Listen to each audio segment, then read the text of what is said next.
Assalamualaikum warahmatullahi wabarakatuh. Hello all, let me introduce myself. My name is Richa Dwi Agustin. You can call me Richa.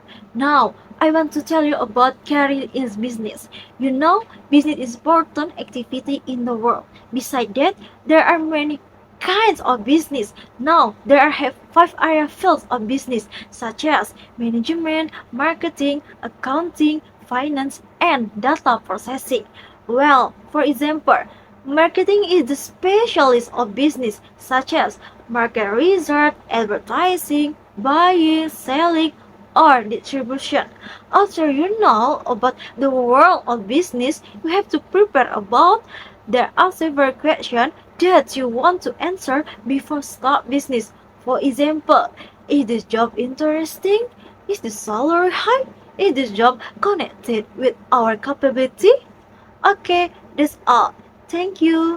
Bye bye. Wassalamualaikum warahmatullahi wabarakatuh.